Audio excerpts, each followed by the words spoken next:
कि रुचि के संबंध में सावधान रहने की आवश्यकता है, और तत्व के विषय में तो सावधान रहने का कोई प्रश्न ही नहीं। तत्व माने जैसा है वैसा जान लीजिए। तो लंका से दो रुचिर वस्तुएं भगवान के सामने आई, और रुचिर माने देखने में तो रुचि के अनुकूल लगे। आपके सामने कोई ऐसी वस्तु परोस दी जाए कि जो देखने में तो लगे कि आपके रुचि के अनुकूल ही है, पर आप जब खाएं तो थू थू करें कि ये देखने में तो ऐसा था, ये भीतर से निकल आए। तो लंका में दो रुचिर वस्तुएं ऐसी आई जो नकली। अयोध्या में जो रुचिर है वो सत्य है, और लंका में दो रुचिर माने एक तो सूर्पणखा, भगवान राम दंडकारण्य में विराजमान है, और जब सूर्पणखा ने जाकर के उनका सौंदर्य देखा, ओहो अद्भुत, ऐसा सम्मोहित हुआ, और उसके हृदय में आया कि इनको अपनी ओर मैं आकृष्ट करूं, इसका क्या उपाय। और तब उसने उसी शब्द का अर्थ ग्रहण किया। गोस्वामी जी क्या कहते हैं, बोले रुचिर रूप धरी प्रभु पह आई। रुचिर रूप धारण करके माने जिस सुंदरता को देख करके, को रुचिर कौन लगता है, बोले निर्मल मन जन सो में ही पावा, मोहि कपट छल छिद्र न भावा। भगवान कहते जो जैसा है वैसा मेरे सामने आवे तो मुझे अच्छा लगेगा। उसने मान लिया कि नहीं, ये बहुत सुंदर रूप में मैं अगर जाऊंगी तो मेरी ओर, तो एक तो लंका की रुचिरता का प्रतीक है सूर्पणखा। इसीलिए तो भगवान राम के सामने जो गई तो प्रभु से मुस्कुरा करके उसने ये कहा, तुम सम पुरुष न मोह सम नारी, यह संयोग विधि दशा विचारी। तुम जैसा पुरुष और मुझ जैसी स्त्री कोई नहीं है। लगता है ब्रह्मा ने हम दोनों का निर्माण एक दूसरे के लिए किया। प्रभु ने कहा, अच्छा ये तो रुचिर रूप माने रूप में जहां पर देखने में सुंदर और भीतर भरी हुई अंतःकरण में छल कपट और कुरूपता। और वो सूर्पणखा का ये प्रस्ताव सुन करके भगवान राम ने सीता ही चितई। प्रभु ने सीता जी की ओर क्यों देखा, बोले जनकपुर वासिनी स्त्रियों ने तो ये कहा कि सीता जी कोई राम के लिए बने, सीता राम एक दूसरे के लिए बने। आज तुमसे नई बात सुन रहा हूं कि तुम मेरे लिए बनी हो या मैं तुम्हारे लिए बना हुआ हूं। पर साथ साथ प्रभु ने ये विनोद भरा प्रस्ताव किया कि हाँ, अहई कुमार मोर लहू भ्राता, मेरा छोटा भाई कुमार अवश्य है, तुम वहां चली जाओ। और जब सूर्पणखा गई तो लक्ष्मण जी समझ गए कि प्रभु का लीला कुछ और उद्देश्य है, और तब प्रभु ने भेजा, सूर्पणखा ने कहा, तुम्हारे बड़े भाई ने बताया है कि तुम कुमार हो, तो तुम उससे विवाह करो, क्योंकि वो तो विवाह उनकी पत्नी साथ में है। लक्ष्मण जी ने जब उत्तर दिया तो पहला शब्द क्या कहा, सुंदरी सुनो, सुंदरी सुनो। तो ये शब्द सुनकर के सूर्पणखा को आशा बंधी कि बड़े भाई तो लगता है बड़ा नीरस था, एक बार भी सुंदरी नहीं कहा, कम से कम इसने सुंदरी कहा तो मुझे संबोधित सुंदरी कह करके किया, तो लगता है कि इसको सुंदरता की परख है। पर उसको आश्चर्य था कि सुंदरी मुझे कह रहा है पर मेरी ओर देख नहीं रहा है। लक्ष्मण जी किसकी ओर देख रहे थे, प्रभु विलोक देख रहे हैं भगवान राम को, और सूर्पणखा से सुंदरी कहते हैं। सूर्पणखा कह सकती है कि तुम सुंदरी मानते हो तो मुझे देखते क्यों नहीं। तो लक्ष्मण जी का तो एक ही मन में उत्तर था कि जब तक मैं देखता नहीं तभी तक सुंदरी हो, और जब मैं देख लूंगा तो तुम्हारी असलियत सामने आ जाएगी। मानो लक्ष्मण जी को वैराग्य बताया गया। वासना की दृष्टि से जो सुंदर प्रतीत होता है, जब वैराग्य की दृष्टि उस पर पड़ेगी तो उसकी क्रूरता प्रकट हो जाएगी। तो एक तो रुचिरता का धोखा सूर्पणखा, और दूसरा लंका की रुचिरता का धोखा जो वो है, कौन है, मारीच। जिस समय रावण जनक नंदिनी का हरण करने के लिए आता है तो वो अंतर इतना ही था कि रावण की योजना थी और भगवान राम को भी लीला के लिए उसी प्रकार की आवश्यकता थी। तो उस समय गोस्वामी जी ने बड़ा सुंदर शब्द लिखा, एक दिव्य मृग अब बड़ा अनोखा सामने आ गया। यह मृग मारीच था और यह मारीच जो है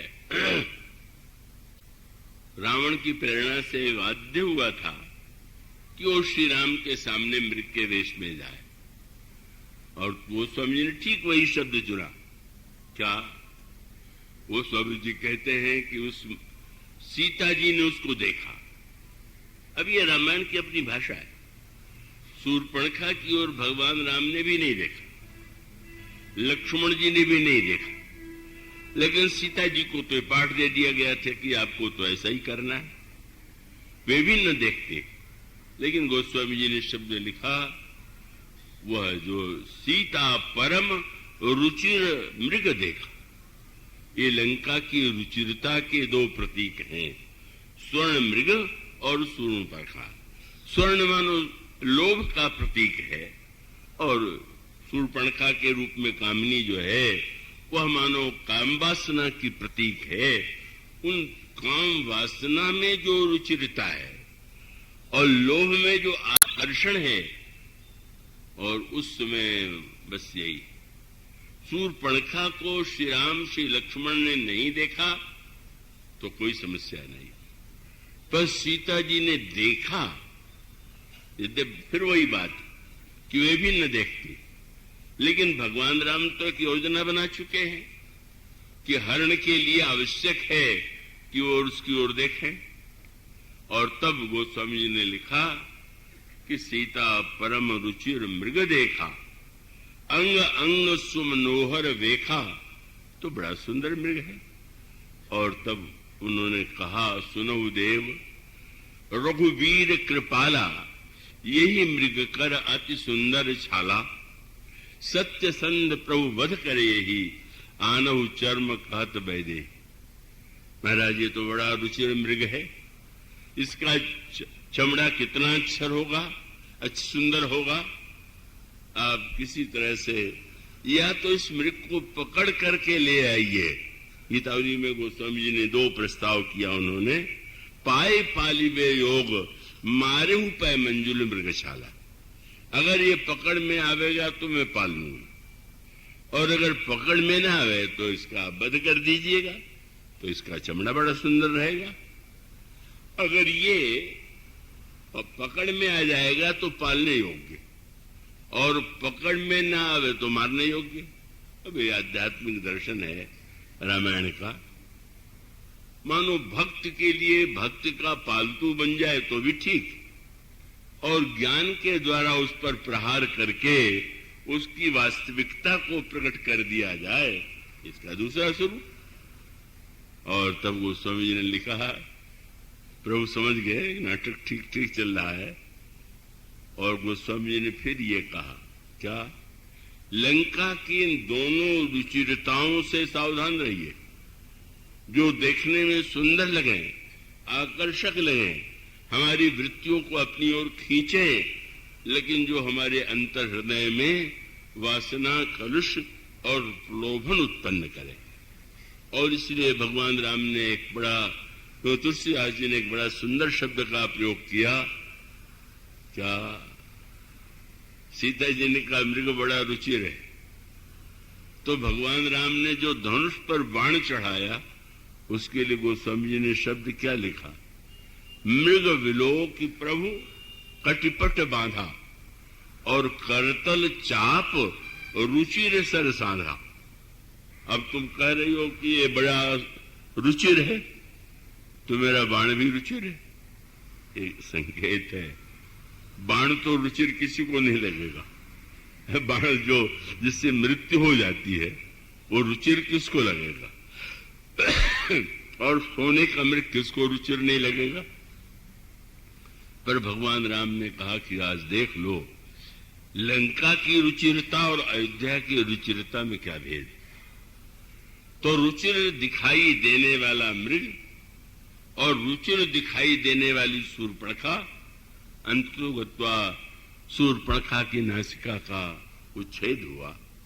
और दूसरी ओर भगवान श्री राम के धनुष पर रुचिर बाण चढ़ा करके जब चलते हैं और जब भगवान श्री राम ने बाण चलाया तो मृग निकल आया सोने के स्थान पर राक्षस के रूप में।